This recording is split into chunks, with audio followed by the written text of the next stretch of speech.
देखिए एक लड़की की इज्जत को इस्लाम ने कितना प्यारा बनाया है, जिसको हम मोबाइलों में बात कर करके छलनी छलनी कर देते हैं। गुफ्तगू हुई, हाँ आ जाओ, इस जलसे में भी आई होंगी। फ़ोन पे बात करके 3-4 बजे सेटिंग हो गई होगी, हाँ फला जगह मिलेंगे।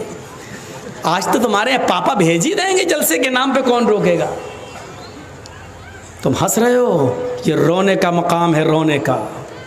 हमारी बहनों बेटियों के लिए कहाँ पर मीटिंगें हो चुकी हैं कि इनको कॉलेजेस और यूनिवर्सिटी में पढ़ाओ और जगह दो और गैर मुस्लिमों से इनके निकाह करवाओ और 2-4 बच्चे पैदा करके बच्चे अपने पास रख के इनको छोड़ दो। हमारी बेटियों के खिलाफ मीटिंगें हो चुकी। आप हंस मोबाइल में लगे हो, एक्सक्यूज़ मी, हाय हाय डार्लिंग। इसी में आज हम पड़े हुए हैं। याद रखो, जिस रास्ते पे तुम चल रहे हो, अल्लाह की कसम ये रास्ता तुम्हारे घर तक जाता है, तुम्हारी दहलीज तक जाता है। कुरान ने जिना को क्या कहा है? ला तक़रबुज़ ज़िना। कुरान ने क्या कहा है? ला तक़रबुज़ ज़िना इन्नहु काना फ़ाहिशतन व साअ सबीला। ये बहुत गंदा रास्ता है। अल्लाह ने जिना को गंदा रास्ता क्यों कहा? जिना को ये नहीं कहा गंदा काम। अल्लाह ने क्या कहा? गंदा काम तो है ही, लेकिन बहुत गंदा रास्ता भी है। ये गंदा रास्ता क्यों कहा? पूरे 1 साल तक मैं यही ढूंढता रहा कि जब जिना गंदा काम था तो गंदा काम कह दिया था, अल्लाह ने काफी था, लेकिन गंदा रास्ता क्यों कहा है? जिना रास्ता कैसे हो सकता है? गंदा रास्ता। 1 साल तक पढ़ा, 1 साल तक किताबों की हमने पन्ने पलटे, 1 साल तक हमने चेक किया, 1 साल तक मौलवियों से राब्ते कायम किए, 1 साल तक बड़े बड़े उलमा से हमने कांटेक्ट किया। तब 1 साल के बाद हम इस नतीजे पे पहुंचे कि अल्लाह ने इसको गंदा रास्ता इसलिए कहा क्योंकि जिस रास्ते पे तुम चल रहे हो इसकी मंजिल तुम्हारे घर तक जाती है। यानी तुम दूसरों की बहन बेटी के साथ जो जिना करने का इरादा करते हो, हकीकत ये होती है कि जिस रास्ते पे चल के तुम दूसरों की बहन बेटियों की इज्जत लूटते हो, ये रास्ता तुम्हारे घर तक जाता है, यानी तुम्हारी बहन और बेटियों की इज्जत भी लूटी जाती है। इसलिए अल्लाह ताला ने इसको गंदा रास्ता कहा है। गंदा रास्ता। हम समझ रहे हैं कि दूसरे की बहन है उसके साथ हम गलत काम कर रहे हैं, हकीकत यह है कि ये रास्ता हमारी बहन तक जा रहा है। हम समझ रहे हैं कि दूसरे की बेटी है जिसके साथ हम गलत काम कर रहे हैं, हकीकत यह है कि हम अपनी बेटी के लिए दरवाजा खोल रहे हैं और ये रास्ता हमारी बेटी तक आता है। कितने दिन हो गए हमने नहीं बताया, और शायद आपको मालूम हो कि हमारे इलाके का वाकया है कि एक अमीर आदमी ने एक रिक्शा चलाने वाले को, जिसकी सिर्फ एक बहन थी, बस एक बहन, कोई नहीं था उसका, किसी बात पर नाराज होकर FIR करके उस लड़के को जेल पहुंचा दिया। अब बहन अकेली हो गई। मोहल्ले के लोगों ने साथ दिया उसका, खाना पानी हर तरीके से उसको कोई तकलीफ नहीं होने दी। 4 साल के बाद जब लड़का जेल से छूटा तो बहन अपने भाई से चिपक गई, रोने लगी। भाई ने तसल्ली दी, बहन अब क्यों रोती हो, मैं तो आ गया हूँ। बहन ने कहा, भाई गांव के लोगों ने बहुत साथ दिया, अगर आज ये गांव वाले साथ न देते तो आज आपकी बहन आपको चेहरा दिखाने के लायक नहीं होती। आपको जेल से छुड़ाने के लिए मैं अपने जिस्म को बेचने के लिए तैयार हो चुकी थी, दर दर की ठोकरें खाने के लिए तैयार थी। आपको जेल से छुड़ाने के लिए मैं इस दलदल में कदम रखने के लिए तैयार थी, लेकिन मोहल्ले वालों ने मुझे अपनी बेटी और अपनी बहन की तरह समझा और मुझे अपने घर में पनाह दी। भाई ने अपनी बहन के मुंह पर हाथ रखा। सुनिए मेरे भाइयों, ताज्जुब करोगे, लड़के ने अपनी बहन के मुंह पे हाथ रख लिया। चुप, जो मुंह में आता बकती चली आ रही है। कहा, भाई जो हकीकत है, चुप, कौन है जो मेरी बहन पर गलत नजर डाल सके? आज तक इस जमीन की धरती पर, आसमान के नीचे किसी मां ने वो बेटा पैदा नहीं किया जो मेरी बहन पर गलत नजर डाल सके। बहन ने कहा, भाई इतना विश्वास है मेरे ऊपर? कहा, नहीं तेरे ऊपर नहीं, अपने ऊपर। कहा, है कैसे? कहा, मेरी बहन तू जानती है कि तेरा भाई क्या करता है? कहा, रिक्शा चलाता है। तेरी बहन तेरा भाई सुबह उठता है, शाम तक रिक्शा चलाता है, तुझे पालता है, पोसता है और तेरे जहेज के सामान की तैयारी करता है, तेरा घर बसाने की तैयारी करता है। तेरे भाई के रिक्शे पर सुबह से लेकर शाम तक पता नहीं कितनी औरतें बैठती हैं और कितनी स्कूल की और कॉलेज की लड़कियां तेरे भाई के रिक्शे पर बैठती। मेरी बहन, तेरे भाई के रिक्शे पर जितनी भी लड़कियां आज तक बैठी हैं, मैंने उन लड़कियों को अपनी बहन की नजर से देखा। जब मैंने आज तक किसी की बहन पर गलत नजर नहीं डाली, तो मेरी बहन पर गलत नजर कौन डाल सकता है? यहां बैठे हुए जितने लोग हैं समाजियों, सुनो, उत्तर दिनाजपुर के चप्पे चप्पे से आने वालों सुनो, अपनी बहन पर भरोसा वही करना यहां से उठने से पहले जो अपने आप को भरोसे के लायक समझता हो। इतना याद रखना, अगर तुमने किसी की बहन और किसी की बेटी की इज्जत व आबरू से खेला है, तो हकीकत में तुमने अपनी बहन और अपनी बेटी की इज्जत व आबरू से खेला है। उस नौजवान ने साफ कहा, मैंने आज तक तेरे भाई के रिक्शे पर जितनी लड़कियां बैठी, बहन की नज़र से देखा। जब मैंने किसी की बहन पर गलत नज़र नहीं डाली, तो मेरी बहन पर कौन गलत नज़र डाल सकता है? इस जुमलों से हमें और आपको सबक लेना चाहिए। सबक, अगर आपने किसी की बहन और बेटी पर गलत नज़र डाली, तो याद रखना, हमने रास्ता बना दिया है अपने घर में अपनी बहन और अपनी बेटी के दरवाजे तक पहुंचने का। अल्फाज कड़वे हैं मगर हक बजाने भूं, अल्फाज सख्त हैं लेकिन अल्लाह की कसम गलत नहीं है। अल्फाज में थोड़ी सी सख्ती है, लेकिन मैं माफ़ी नहीं मांगूंगा, क्योंकि माफ़ी का चंदा करने की आदत मेरी नहीं है। किस बात पर माफ़ी मांगूं? कोई गलत बात मैंने नहीं कही है। अगर तुम दूसरों की बहनों बेटियों पर गलत नज़र डालोगे, तो हमारी बहनों बेटियों पर भी गलत नज़र डाली जाएगी। कमा तुदीन तुदान, अरबी ज़बान का मकूला है, जैसा करोगे वैसा भरोगे।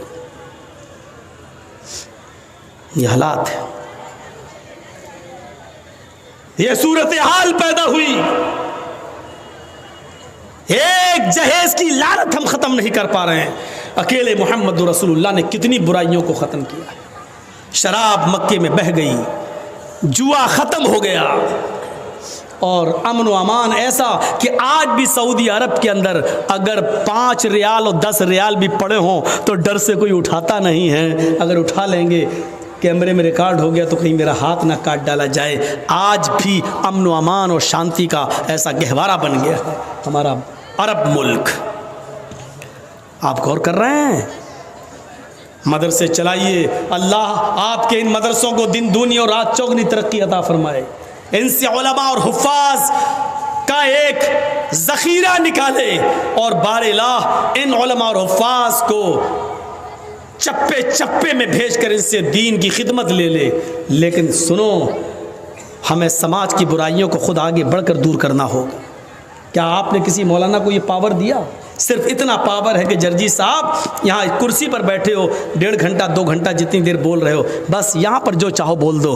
क्या आपने कभी हमें ये मौका दिया है कि किसी के बारात में लड़के की हम जाएं और वहाँ पर ये कह सकें कि ये 300 आदमियों की जो बारात आई है ये गलत है, इस्लाम के खिलाफ है, शरीयत के खिलाफ है? मौलाना जर्जीस को आप बारात से बाहर भगा देंगे, कहेंगे चल जलसे में बोलना, ये तेरे बाप की बारात नहीं है, मेरे बेटे की बारात है। आप ये पावर नहीं दे सकते मौलाना जर्जीस को। आपकी शराब की दुकान खुली हुई है, मौलाना जर्जीस उस शराब की दुकान पर खड़े होकर अगर ये कहे कि गलत है, बंद करो, कितने लोगों की जिंदगियां बर्बाद हो रही हैं, आप भगा दोगे। अरे साहब उसकी दुकान को लाइसेंस मिला, तुम कौन होते बोलने वाले?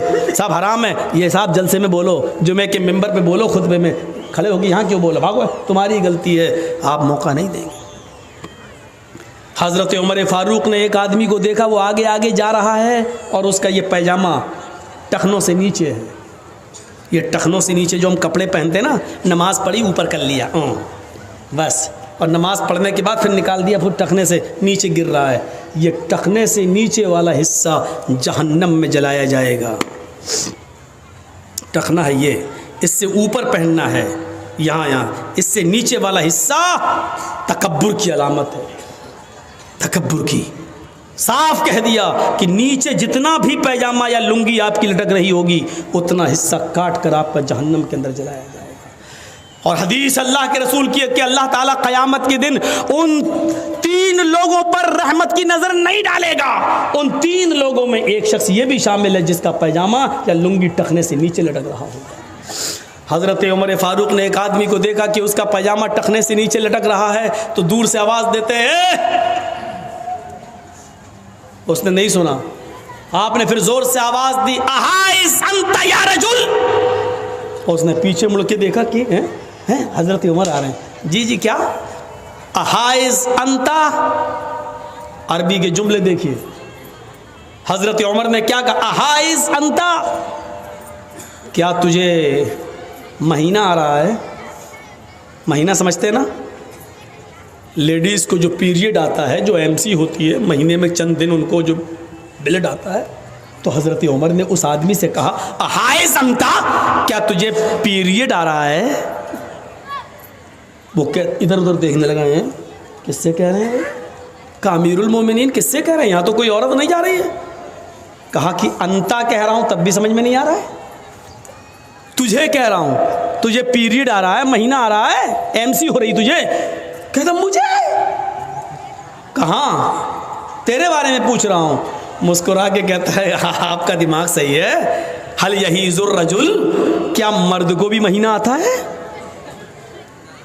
उसने क्या कहा? क्या मर्द को भी महीना आता है? तो हज़रत उमर ने कहा, क्या मर्द भी टखने से नीचे कपड़ा पहनता है? यानी मर्द को नहीं, औरत को हुक्म दिया अल्लाह के रसूल ने कि वो टखने से नीचे कपड़ा पहने, उसके तो पैरों की उंगली भी ना दिखे। ये औरत को हुक्म दिया, मर्द को हुक्म दिया है कि टखनों से ऊपर पहने। जब तू कपड़ा पहनने में औरत का काम कर सकता है, तो हो सकता है कि महीने में भी औरत का काम कर रहा हो, तुझे महीना आ रहा हो। कहने लगा, नहीं नहीं ठीक है। उसने ऊपर कर लिया। हज़रत उमर ने अपने ग़ुलाम से कहा, असलम जी बिस्किन, छुरी लाओ। आय हाय हाय, कहा छुरी लाओ। आपका समाज मौलवी जर्जीस को यह परमिशन नहीं दे सकता। हज़रत उमर ने कहा छुरी लाओ, छुरी आ गई। उसने कहा क्या कर रहे हैं अमीरुल मोमिनीन? कहा इसको मैं काटूंगा, जो टखने से नीचे है। कहा मैं घर जाके खुद काट लूँगा, आप दोबारा देखेंगे तो आप हमारा पैजामा ही फाड़ देना, लेकिन हमें मौका दे दीजिए, घर जाके संभाल लूँगा। हज़रत उमर ने कहा कि यकीनन तू घर जाके संभाल लेगा, लेकिन अल्लाह के नबी सल्लल्लाहु अलैहि वसल्लम ने फरमाया, जब कोई बुराई तुम अपनी आँखों से देखो तो पहले अपने हाथ से दूर करो। जब हाथ से दूर करने की ताकत ना हो तो ज़बान से मना करो, और ज़बान से भी मना करने की ताकत ना हो तो दिल से बुरा समझो। मेरे पास हाथ से दूर करने की ताकत है, इसलिए इस बुराई को मैं अपने हाथ से दूर करूँगा, वरना क़यामत के दिन मैं अपने रब को क्या मुंह दिखाऊंगा। इधर आ, काट दिया पैजामा, यहाँ तक काट दिया, सूफी बना दिया। ले, जिस बुराई को अपनी आँखों से देखा अपने हाथ से दूर कर दिया। क्या समाज हमें इस बात की इजाज़त देगा? समाज जलसे की इजाज़त दे देगा, स्टेज बना देगा, मौलाना साहब बोल लो, जो मन में आए बोल दो, यहाँ कोई कुछ नहीं कहेगा। लेकिन सिर्फ इसी 1.5 घंटे और 2 घंटे तक आपकी हम सुन लेंगे, इसके बाद नहीं सुनेंगे। कुरान पढ़ जाइए, अल्लाह ताला ने कहीं नहीं कहा कि नेकियां नेकियां नेकियां नेकियां, ये नहीं कहा, लेकिन बुराइयों के सिलसिले में इतना जोर दिया कि बुराइयों से रुको। हाथ से दूर करने की ताकत हो तो हाथ से करो, हाथ से दूर करने की ताकत ना हो तो जबान से रोको, और जबान से भी दूर करने की ताकत ना हो तो दिल से बुरा जानो। आज शराब के कितने अड्डों को तुम रोक सकते, ठीक है, दूसरों की आप नहीं कर सकते हो, अपने घर की बुराई तो रोक सकते हो। अपने घर की बुराई, आपके घर में आपका बच्चा 12 बजे रात तक मोबाइल चलाता है, एंड्रॉयड मोबाइल, फेसबुक और मैसेंजर और यूट्यूब पे लगा हुआ है, कितना आपने अपने घर की इस बुराई को रोका है। आपकी बेटी 18 साल 20 साल की हो चुकी है, एंड्रॉयड मोबाइल चला रही है, आपने अपनी बेटी के ऊपर कितनी निगरानी रखी है? फेसबुक भी चला रही है, व्हाट्सएप भी चला रही है, अपने स्कूल के दोस्तों और सहेलियों से बातें भी कर रही है, आपने कितनी निगरानी की है अपनी बेटी पर?